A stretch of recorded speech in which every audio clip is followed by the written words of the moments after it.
Seringkali kau merendahkanku,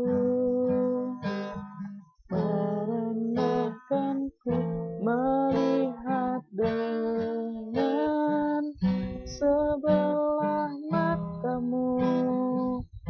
Aku bukan siapa-siapa.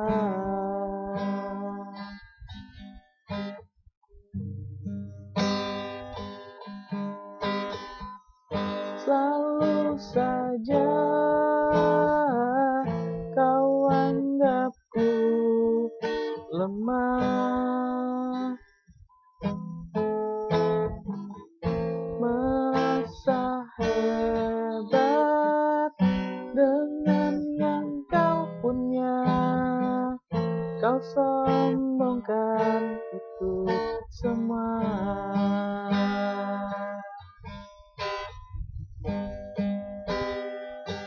Coba kau lihat dirimu dahulu sebelum kau nilai kurangnya diriku. Apa salahnya hargai diriku sebelum kau nilai siapa diriku.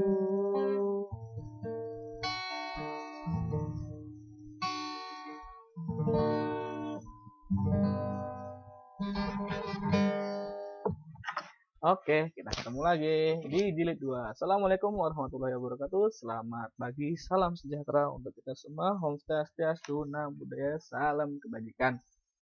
Oke, kita masuk ke materi kedua di materi puisi, yaitu masuk ke musikalisasi puisi tentunya. Nah, musikalisasi puisi itu berbeda ya dengan membaca puisi. Jadi musikalisasi puisi itu apa?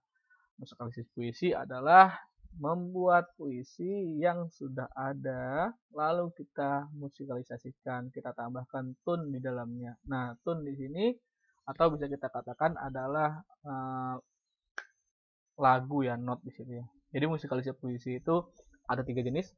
Jenis yang pertama adalah musikalisasi puisi dengan membaca.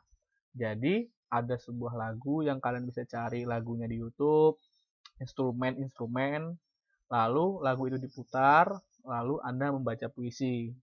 Biasanya seperti itu berhubungan dengan tema. Kamu harus menyesuaikan dengan tema. Example contoh, kamu membaca puisi yang bertemakan tentang ibu, maka kamu bisa pakai lagunya Melly Goeslaw misalnya.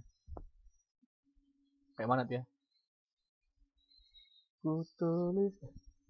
Kulihat album biru. Nah itu. Kata mereka diriku selalu dimanja, kan itu. Tapi kamu sambil nyetel lagu itu kamu baca puisi. Nah, puisinya kamu cari sendiri. Kata mereka diriku selalu ditimbang. Gitu. Jadi puisi apa namanya, lirik intonasinya itu kamu bisa cari di Google, baru kamu baca puisi. Itu yang pertama. Yang kedua adalah musikalisasi campuran. Nah, musikalisasi campuran itu apa? Musikalisasi campuran adalah kamu sebagian liriknya membaca, sebagian liriknya dinyanyikan. Nah, kamu bisa menyanyikan lirik yang semacam itu menggunakan nada-nada tertentu. Misal kita dapat satu buah puisi nih, contoh ya, langsung saja ke puisinya. Contoh ya. Oke, nah di sini adalah ini puisi Karawang Bekasi ya. Contoh misalnya menggunakan bahasa menggunakan lirik-lirik dari Karawang Bekasi, tapi menggunakan lagu-lagu yang ada di sekarang. Contoh misalnya gini, di bait pertama, kami yang kini terbaring di antara Karawang Bekasi, itu dibaca. sambil pakai instrumennya misalnya kami yang kini terbaring antara Karawang Bekasi.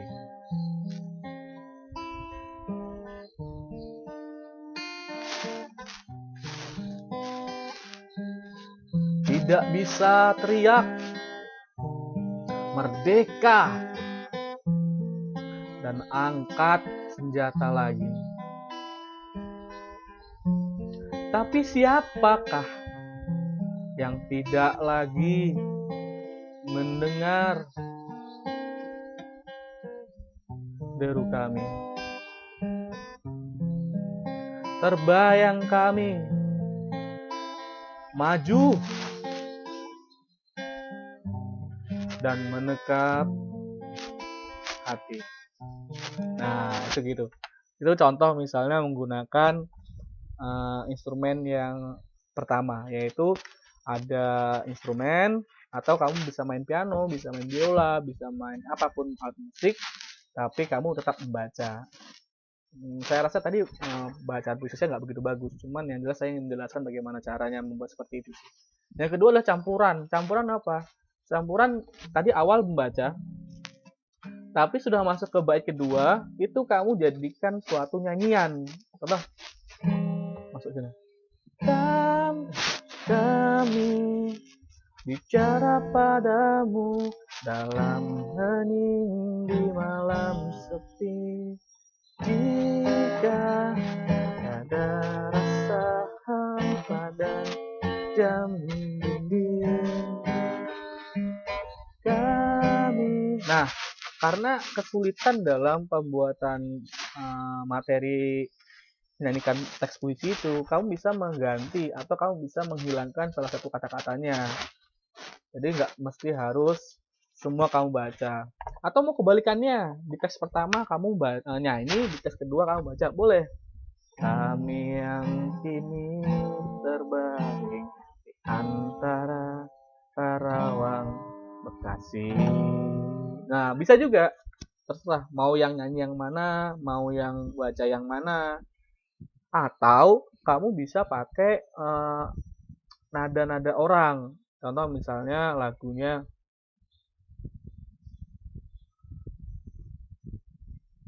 apa yang enak ya?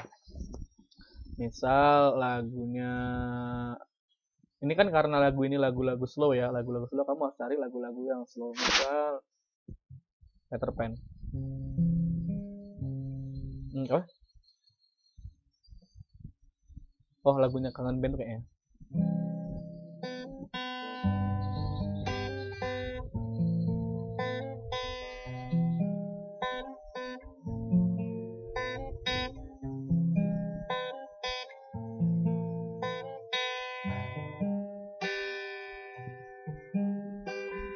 Kami yang kini terbaring di antara Karawang Bekasi, tak bisa teriak merdeka dan angkat lagi. Nah, gitu, boleh. Jadi lirik orang, lagu orang, cuma liriknya diganti menggunakan puisi, itu boleh. Tapi itu karena kan kamu tahu sendiri, kadang-kadang kalau membuat seperti itu dari lirik yang awal dengan lirik asli lagu tersebut dimasukkan ke sini nggak cocok. Makanya kadang-kadang kamu harus menghilangkan beberapa poin-poin di sini. Nah, seperti itu. Lalu berikutnya adalah yang terakhir, namanya musikalisasi puisi penuh. Apa sih musikalisasi puisi penuh itu? Musikalisasi puisi penuh itu adalah musikalisasi puisi yang penuh semua nyanyi. Nah, tugas kamu adalah sebenarnya fokus pada mencari puisi yang cocok yang mau kamu jadikan. Makanya dalam musikalisasi puisi itu jarang sekali ada lomba musikalisasi puisi yang ditentukan puisinya apa. Biasanya puisinya terserah kamu. Karena apa? Karena susah untuk membuat musikalisasi puisi itu dengan nada sendiri atau cari kunci sendiri, atau harus mengikuti lirik orang atau nada lagu orang terus dijadikan puisi, itu susah karena harus ada banyak yang motong-motongnya, seperti itu. Mungkin kalau puisi Karang Bekasi ini kan maknanya dia makna dari Hairil Anwar ini tentang perjuangan kemerdekaan. Maka nggak mungkin kita lagunya tuh yang ngebeat. Pasti dia harus yang lebih santai seperti itu. Sama seperti tadi pertama kali saya membuka kelas ini dengan lagunya Armada misalnya. Kenapa saya pakai itu? Mungkin itu bisa digunakan seperti ini. Coba kita coba yuk.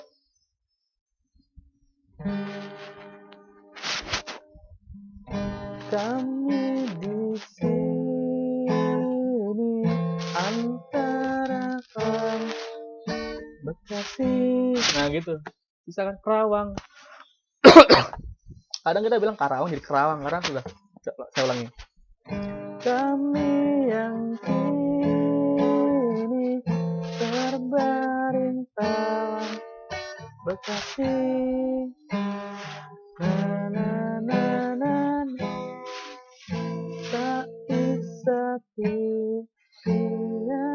Nah, gitulah bahasanya. Agak sulit memang. Maka kamu harus cari nada atau vokal-vokal yang bagus seperti itu. Atau Pak, saya nggak bisa main gitar misalnya. Ambil instrumen dari YouTube, instrumen yang sudah jadi tanpa vokal. Nah, kamu download, baru kamu setelkan. Itu akan mempengaruhi sekali. Coba saya akan cari lagu chordnya apa? Chordnya Iwan Fals ya. Saya masih ingat. Ibu Iwan Fals. Chord.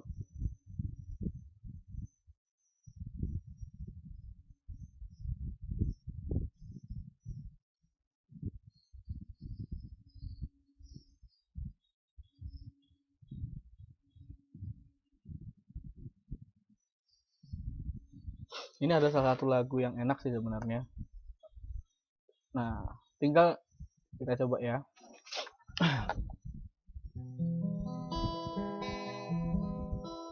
Ribuan kilo jarak yang ku tempuh lewati rintangan untuk aku anakmu,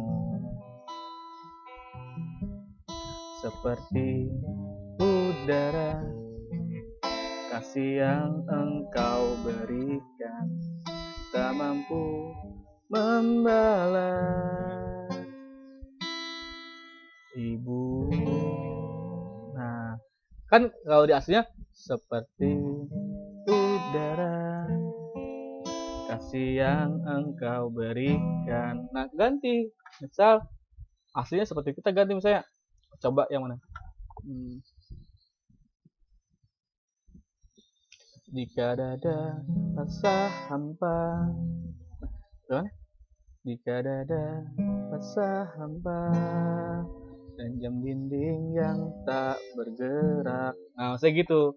Jadi ambil kunci orang lalu diubah menjadi bait dari puisi yang mau kita musikalisasikan. Itu agak susah memang dan itu butuh latihan. Coba saya katanya ngambil ada kalau di aslinya kan gini. Seperti udara kasih yang engkau berikan. Itu aslinya. Saya ngambil dari Karang Bekasi. Contoh misalnya Karang Bekasi yang saya ngambil yang jika ada hampa dan jam ini berat. Jika ada rasa hampa dan jam dinding yang terus berdetak, kamu boleh nambahkan, kamu boleh mengurangkan, yang jelas didengar oleh telinga itu enak. Nah, jadi musikalisasi puisi itu kalau menurut saya pribadi adalah suatu gambaran puisi yang dimodernisasikan. Nah, biasanya lomba-lomba musikalisasi puisi itu banyak sekali bermunculan.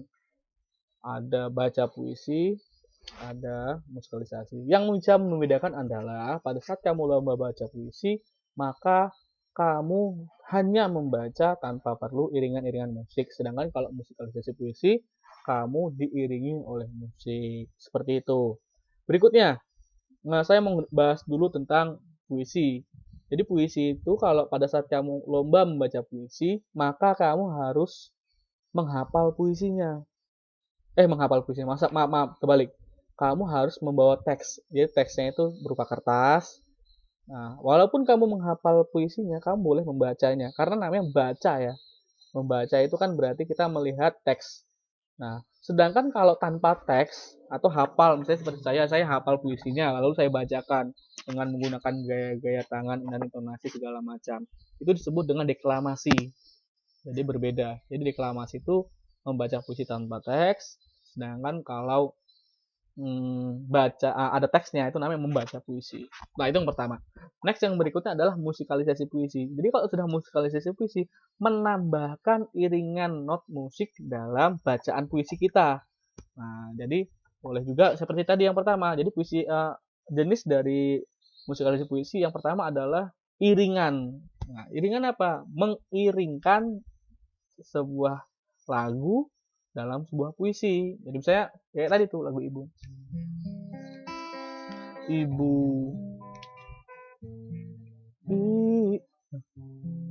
Ibu kaulah wanita yang kucinta, nah, gitu. Jadi ada iringan musiknya, ada bacaannya. Nah, iringan seperti ini itu dari awal hingga akhir kamu tetap baca dan diiringi. Tujuannya apa? Tujuannya adalah tentang sebuah perasaan. Karena kita ngerasa ya bahwa dalam sebuah lagu itu bisa memberikan suatu potensi perasaan. Pada saat kita mendengarkan lagu-lagu ceria, kita menjadi ceria. Dan pada saat kita mendengarkan lagu-lagu sedih, kita jadi sedih. Contoh misalnya kalau lagu-lagu ceria-ceria itu kan banyak ya. Misalnya kayak lagu-lagunya apa itu Budi Doremi misalnya.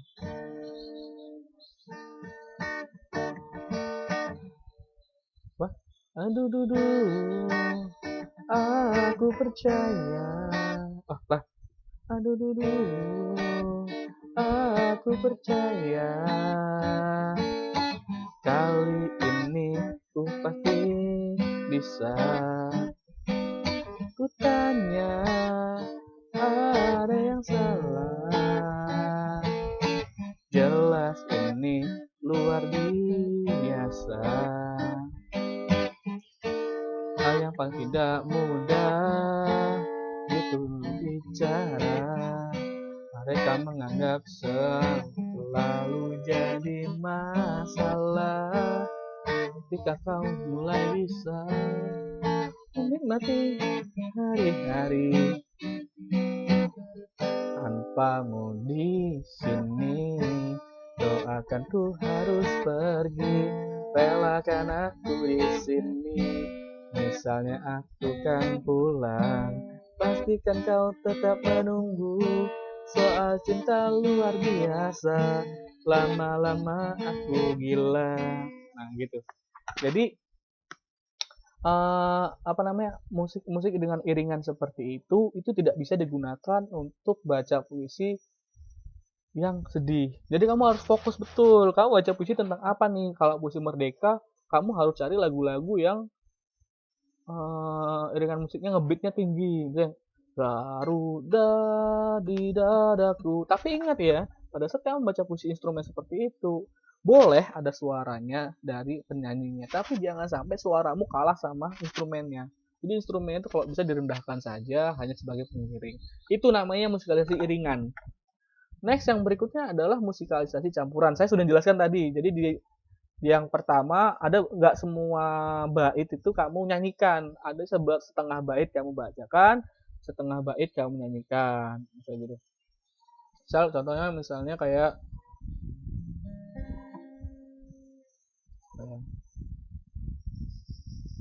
ya kayak surat cinta Starla itu ya.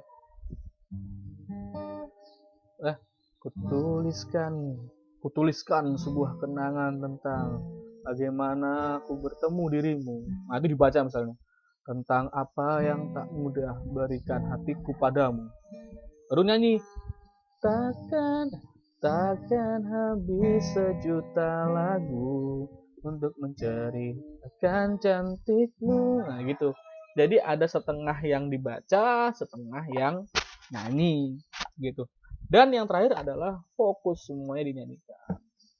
Nah, yang jadi tantangan apa? Jadi tantangan adalah bagaimana penguasaan kamu dalam puisi tersebut. Bagaimana puisi yang kamu sampaikan itu bisa diterima oleh orang dengan bantuan musik yang kamu temukan. Seperti itu. Kita kembali dulu. Oke, proses dari pembuatan puisi menjadi musikalisasi puisi itu harus ada. Yang pertama gimana? Oh, dulu. Dari depan. Oke, pengertiannya merupakan karya sastra yang sangat memperhatikan pilihan kata. Pilihan kata itu apa? Diksi. Contoh sederhana diksi kayak gini. Saya berjalan. Saya sedang berjalan. Itu adalah pilihan kata standar. Tapi pada saat kamu menggunakan bahasa-bahasa puisi, maka ubahlah itu menjadi bahasa yang lebih lebih bermakna. Apa? Contohnya, melangkah. Coba contohnya misalnya lagu Peter Pan. Terus melangkah melupakanmu, lelah hati perhatikan sikapmu. Jadi melangkah itu berarti adalah menggunakan karya sastra yang pilihan katanya tepat daripada menggunakan kata berjalan. Karena coba pakai bahasa berjalan. Terus berjalan melupakanmu, lelah hati perhatikan nakalnya kamu, misalnya nggak cocok. Tapi kita menggunakan bahasa-bahasa yang lebih natural, kalau saya katakan lebih penggambarannya lebih bagus. Kalau misalnya saya biasa mengatakan kata bunga, jadilah kata-kata misalnya mekar, seperti itu. Misalnya mengatakan lampu, gantilah menjadi cahaya. Pada saat kita mengatakan lilin, jadilah katanya lentera, seperti itu.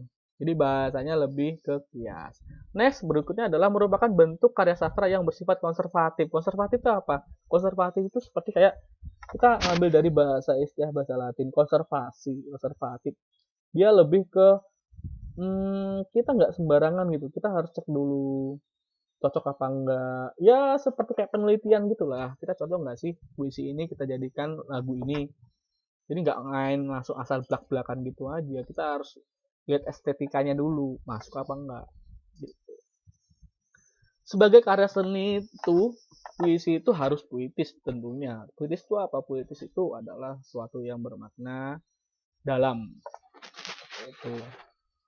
Lanjut adalah unsur-unsurnya. Kalau unsurnya kita bisa lihat ya, bedanya antara unsur cerpen dengan unsur puisi itu adalah kalau di musikalisasi kita kenal yang namanya tone atau nada. Jadi nadanya itu harus sesuai. Misalnya kalau misalnya nada-nada ngebeat, maka puisinya juga ceria. Kalau nadanya santai, puisinya juga harus santai. Misalnya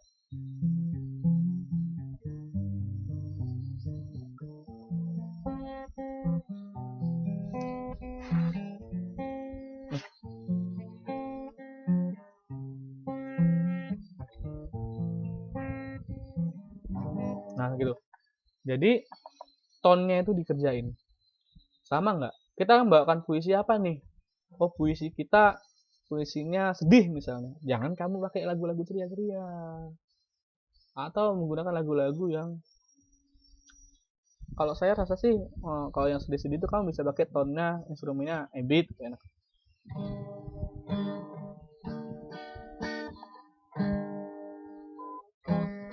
Nah, gitu.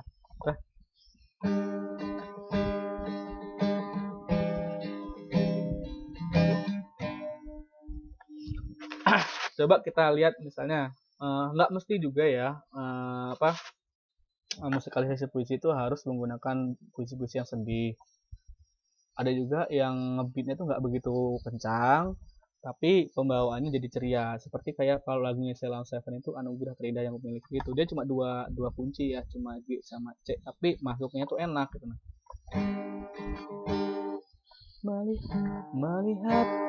Melihat tawamu, mendengar senandungmu, terlihat jelas di mataku, warna-warna indahmu, menatap langkahmu, menatap kisah hidupmu, terlihat jelas bahwa hatimu anugerah terindah yang pernah ku miliki.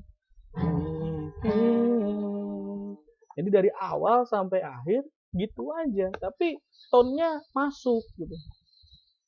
Tone-nya nada yang dibawakan itu enggak lepas-lepas dari itu. Atau kita pernah dengar lagunya Peter Pan dulu yang cuma dua kunci juga, A sama E minor. Wah, kayak mana ya? Topeng. Oh, topeng ya.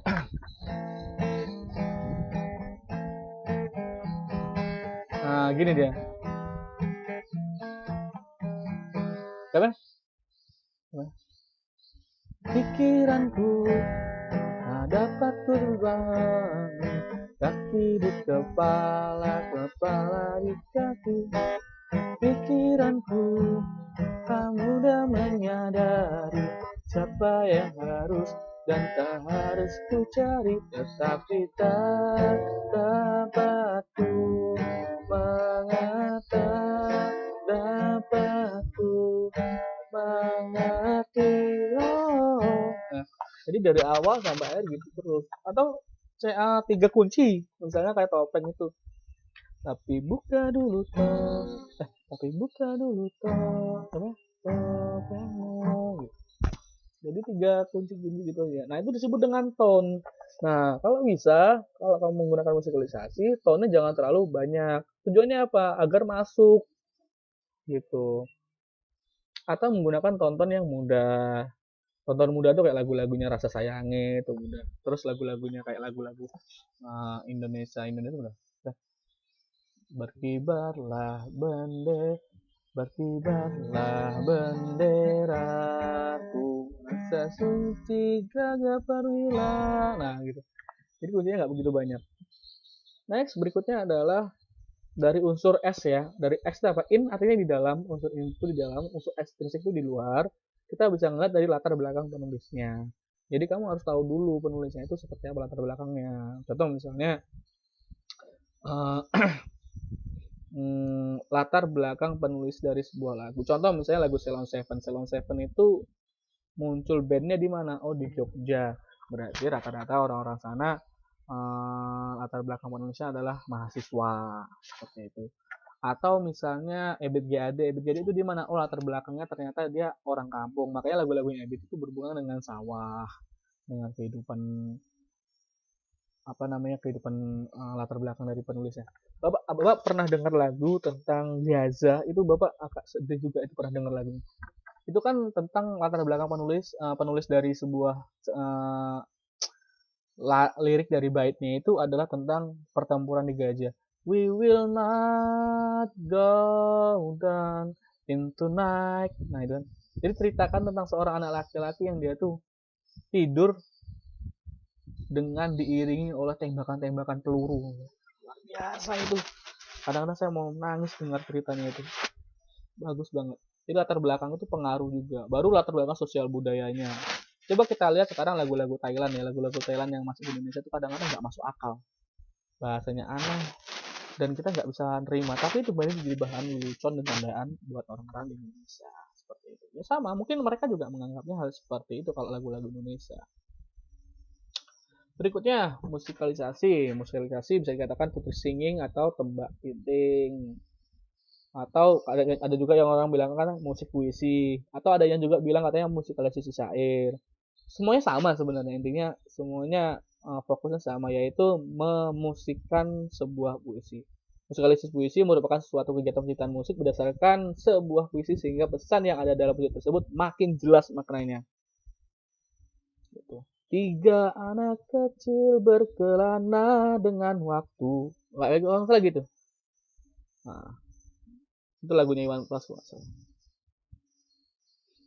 Berikutnya adalah proses dari puisi menjadi musikalisasi. Yang pertama adalah membaca puisi dulu. Kamu baca puisinya. Kamu cari puisinya di Google, kamu baca. Berikutnya adalah kamu cari isinya itu maknanya apa. Oh, ini puisi tentang kemerdekaan nih. Aku, jika sampai datang waktuku, tak ada satu orang pun yang merayu. Nah, itu jadi puisinya tentang kemerdekaan. Cari yang cocok. Aku, jika sampai waktuku. Nah, seperti itu. Cari nada yang cocok. Berikutnya ada mencari nada yang sesuai dengan isi puisinya. Yang saya katakan tadi. Berikutnya adalah menyatukan puisi dengan musik, ini agak susah. Dan terakhir adalah musik itu harus sesuai dengan isi puisinya. Jadi musik itu kan kadang-kadang Indonesia itu ya rata-rata sudah tahu ya. Misalnya musik ini biasanya berhubungan dengan ini misalnya. Kita ingat lagu Laskar Pelangi kan? Kayak mana ini? Min, mimpi adalah kunci untuk kita meneruskan dunia, berlarilah tanpa lelah. Nah, jadi dia tuh berhubungan dengan isi-isinya. Masuk apa enggak? Musikalisasi puisi dijadikan alternatif pembelajaran apresiasi puisi. Menurut Wardani dalam bukunya, dia mengungkapkan bahwa apresiasi puisi tertiga. Ada 4. Yang pertama adalah tingkat menggemari. Jadi puisi itu pertama kali kita menggemari. Caranya seperti apa? Kita mendengarkan lagu-lagu, mendengarkan nggak cuma lagu aja ya, solawat-solawat juga. Coba saya kalau untuk solawat saya suka tentang yang alfa solallah. Mungkin bagi yang muslim ya saya dengar. Alfa solallah ala zainil wujud. Jadi alfa solallah, alfa itu 1000 solawat kepada Nabi Muhammad. Atau kita bisa dengar yang namanya Ummi summa ummi wah. Nah, itu cerita tentang ibu. Atau kita bisa mengenal misalnya Rohatil. Rohatil itu kan yang tentang perjalanan Nabi ya. Rohatil aksyaru takadu wilayalil maulidi wabariqun liyabdu mima'anil ahmadi. Jadi sebenarnya kita menyukai dulu, menggemar dulu tentang seni. Jadi kalau kamu mau belajar baca puisi itu harus tahu baca seni dulu. Kamu menyukai seni. Seni itu apa? Seni itu tak lekang oleh bahasa, tak lekang oleh budaya, tak lekang oleh siapa. Kenapa? Karena seni itu bisa dinikmati oleh semua. Contoh sederhana lagu bahasa Jawa. Disetel juga sama orang Batak, disetel juga sama orang Dayak, disetel juga sama orang Kutai. Tahu artinya? Nggak tahu. Tapi kok enak gitu. Banyak itu sudah. Saya lagu-lagunya kayak saya lagi rame sekarang lagu-lagu timur tuh kan. Masih ingat lagu-lagu timur tuh kan? Biasa sa cinta, satu sa pinta, jangan terlalu mengengkang rasa. Nah itu. Saya nggak tahu artinya tapi seneng, enak dengarnya. Atau kalau misalnya lagu Jawa tuh misalnya Kartoyono na na na na na. Ternyata orang di luar Jawa juga suka lagu itu gitu loh. Jadi apalagi kamu atau angkatan-angkatan muda sekarang dengar lagu-lagu Korea misalnya. Ya bagi kamu mungkin nggak ngerti ya bahasanya ya, tapi bagi saya kan nggak ngerti bahasanya. Tapi ada beberapa lagu Korea yang saya suka misalnya karena beatnya dia bagus. Yang paling ramai sekarang Lati. Lati kan disukain di mana-mana sampai di internasional kan booming. Seperti itu. Jadi tingkat yang berikutnya adalah tingkat menikmati dulu. Kamu sudah gemar, kamu sudah suka, kamu sudah menikmati apapun itu jenis musik. Kalau untuk musik daerah, saya tuh paling senang yang namanya sape Dayak. Menurut saya sape Dayak itu musiknya enak gitu nah. Cara mereka mengolah nada dari gitar biasa menjadi alat musik mereka sendiri itu unik gitu menurut saya. Kan banyak ya cover-cover lagu-lagu Indonesia yang dinyanyikan dengan sape. Itu menurut saya luar biasa lah, the best lah. Berikutnya adalah tingkatan berikutnya adalah mereaksi. Nah, tingkatan mereaksi ini biasanya tingkatan yang sudah agak lumayan. Misalnya kamu mendengarkan sebuah lagu bisa sampai menangis. Kamu bisa menyanyikan sebuah lagu sampai menangis. Kenapa? Karena memang itu kamu merasakan sendiri gitu nah. Kamu pernah merasakan hal tersebut. Lagu-lagu yang sekarang kan lagu-lagu slow gitu ya. Apalagi lagu-lagunya apa itu saya lupa 420. Nah 420 itu kan bahasanya dia tuh betul mereaksi dari dirinya sendiri. Dia merasa di zona nyaman. Kalau kamu tahu lagu zona nyamannya 420 itu, dia merasakan bahwa dia tuh nggak senang dengan jalan hidup manusia sekarang dimana harus bekerja dengan menggunakan baju yang rapi, dasi, sepatu. Makanya kalau di liriknya kita pagi ke pagi terjebak di dalam ambisi dan orang-orang berdasi. Nah, dengan orang-orang berdasi yang gila materi, rasa bosan membuka jalan, mencari teman, keluarlah dari zona nyaman. Nah gitu. Jadi atau lagunya yang berikutnya adalah misal hitam putih. Itu bagus juga. Hitam putih itu kan menjelaskan tentang ada hitam, ada putih, ada siang, ada malam. Atau yang saya suka juga satunya itu mau apa? Merah jambu, Rona merah jambu. Di depan teras rumah, nana merah jambu, ku berjumpa. Nah gitu. Jadi sudah mulai merasakan kenikmatan dalam mendengarkan.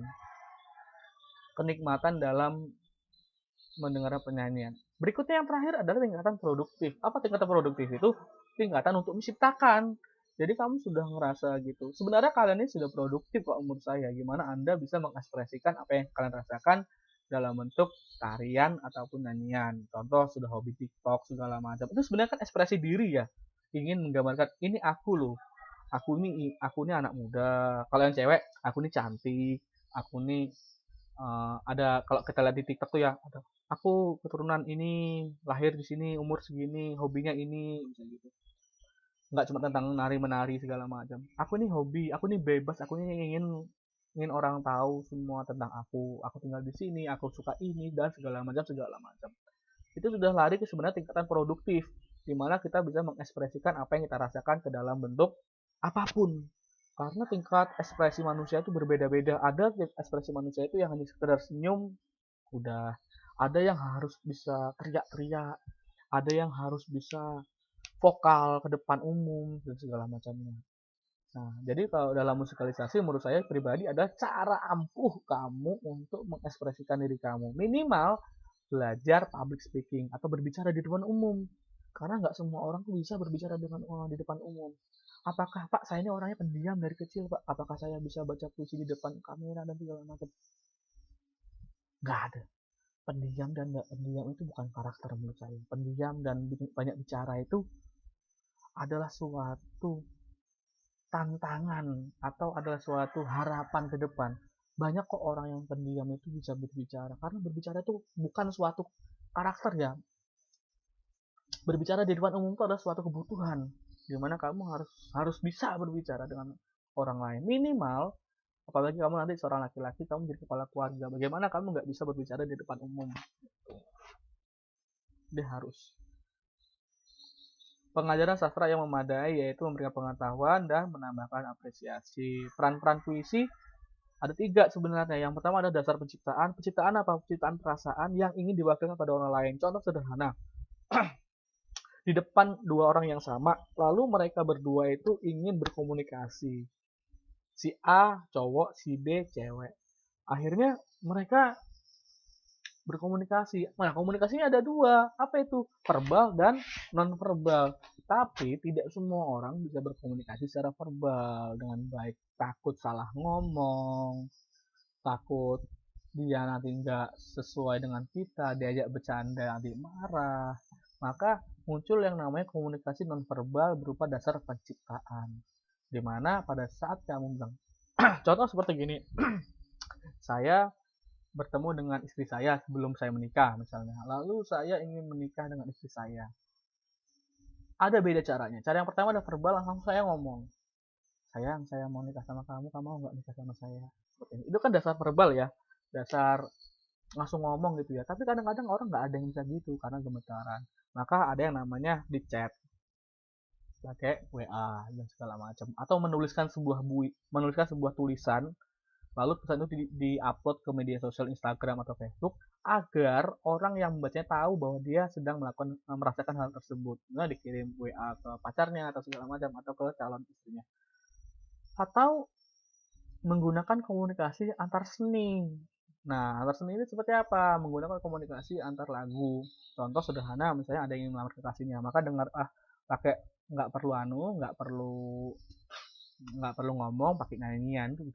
Dengarkanlah wanita pujaanku, malam ini akan kusampaikan rasa sunyi. Nah, gitu. Atau kadang-kadang pencapaian suatu komunikasi itu nggak perlu harus diungkapkan dengan kata-kata. Ya, contoh seperti apa? Misalnya, apa namanya, kamu sayang sama seseorang antara orang tua atau segala macam. Apalagi tentang ayah ya, anak laki-laki punya ayah gitu, jarang dia bisa mengekspresikan, bilang sama bapaknya, Pak, aku sayang sama bapak, terima kasih sudah mendidik aku dengan baik. Jarang, nggak berani, kadang-kadang malu. Tapi dengan lagu itu bisa gitu, musik itu bisa. Contoh misalnya kayak lagu-lagunya, kan banyak lagu-lagu tentang ayah. Yang paling bagus itu kan, yang paling saya sering dengar itu lagunya Koskus atau Gombloh. Ayah, dengarkanlah, aku ingin bernyanyi, walau air mata di pipiku.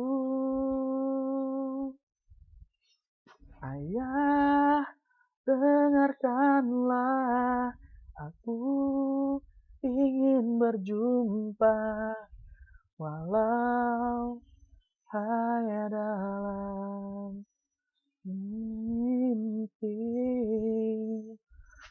Luar biasa, bergetar itu. Kenapa? Bagaimana dia tuh kangen, rindu banget sama orang ayahnya sudah nggak ada gitu. Nah, komunikasi antar seni itu luar biasa gitu. Tidak semua yang bisa kita bicarakan dengan verbal itu bisa kita upayakan. Maka muncul yang namanya komunikasi secara seni.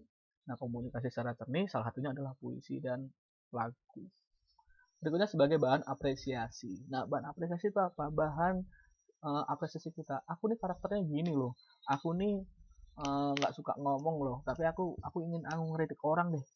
Kayaknya nggak pantas deh kayak gitu deh. Makanya pakai menggunakan lagu misalnya. Namaku Bento, tinggal di estate, hobiku banyak, harta berlimpah. Orang memanggilku bos eksekutif, bos papan atas, atas segalanya, asik. Saya sering nggak langsung kan memberikan gambaran bahwa ada orang-orang di luar sana itu yang maruk, kalau orang zaman sekarang bilang. Semua mau dimakan, semua mau dibeli, seperti itu. Nah, jadi saya berharap banget untuk kalian bisa mengikuti sistem puisi ini. Saya berharap banget kalian bisa mengikuti puisi yang ada di Instagram itu. Nggak apa-apa jelek, nggak masalah. Yang penting ikut. Tujuannya apa? Ekspresiin diri kamu. Pak, malu ya Pak dilihat sama orang Pak.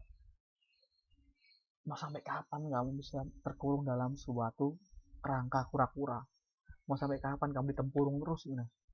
Suatu hari nanti kamu akan ditanya sama orang. Suatu hari nanti kamu akan berdiri di depan orang. Mau sampai kapan? Jadi harus maju. Kedudukan puisi ada di sini, ada 3. Next, berikutnya adalah kegagalan apresiasi dan kaitannya dengan pembelajaran sastra.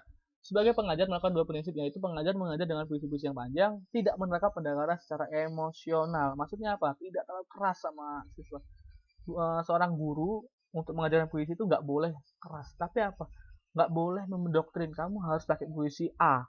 Kamu harus puisi sedih atau apa? Enggak. Karena apa? Karena setiap mahasiswa itu punya permasalahan sendiri-sendiri. Ada yang dia yatim piatu, ada yang dia lengkap orang tuanya tapi nggak pernah mendapatkan perhatian khusus, orang tuanya sibuk bekerja. Ada yang orang tuanya itu harus membanding tulang, bekerja siang malam untuk menghidupi dia. Bahkan ada siswa yang harus bekerja menjadi tulang punggung keluarga di saat yang lain tidak ada, hanya dia sama orang tuanya. Ada yang seperti itu. Saya bisa merasakan bagaimana kuatnya mereka. Ya, dari Despresiku salah satunya. Sama lagunya Lasel satunya itu tentang Sekuat Hatimu juga bagus, tentang perjuangan seorang anak menjadi tulang punggung keluarga. Istilah dalam pembelajaran kita kenal yang namanya refleksi puisi. Refleksi puisi itu apa? Refleksi puisi adalah merefleksi hasil yang sudah kita jadikan apa namanya puisi itu, sudah kejadian komunikasi, kita refleksi, kita lihat cocok nggak sih, kita bagiin sama orang-orang terdekat kita tanya gimana, cocok nggak, oh kayaknya nih nggak cocok nih, bagusnya nih ditambahin ini misalnya gitu.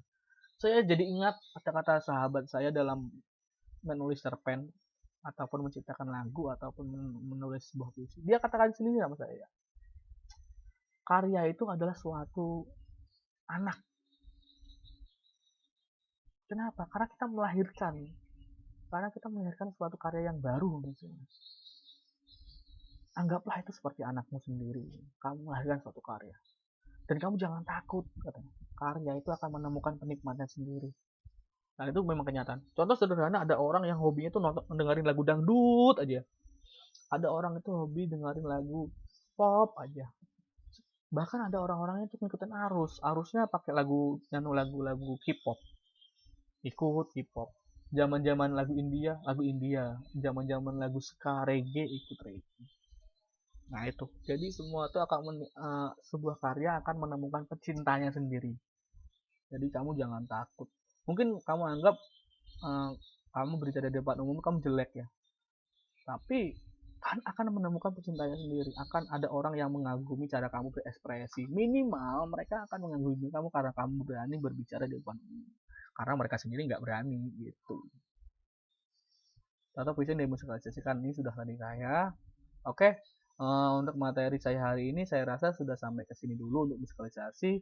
Setelah ini Anda punya tugas yaitu ikut materi musikalisasi lomba di Instagram SMAN 1 Penohan.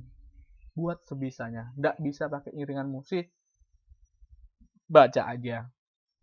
Bisa pakai instrumen, bisa pakai gitar, semuanya lakukan untuk mengekspresikan diri kamu. Dan yang penting pasti ada hadiahnya. Saya sudah menyiapkan hadiah untuk 3 orang pemenang. Jadi semangat ya buat kalian semua. Mungkin untuk materi puisi itu dulu. Nanti materi-materi tentang tema-tema puisi ataupun teori-teori tentang puisi saya akan bagikan di YouTube. Kalian bisa download sendiri dan baca sendiri. Mungkin itu yang bisa saya sampaikan. Jangan lupa ya absen di kolom komentar buat kalian semua. Terima kasih atas waktunya. Kita ketemu lagi di pembelajaran berikutnya. Assalamualaikum warahmatullahi wabarakatuh.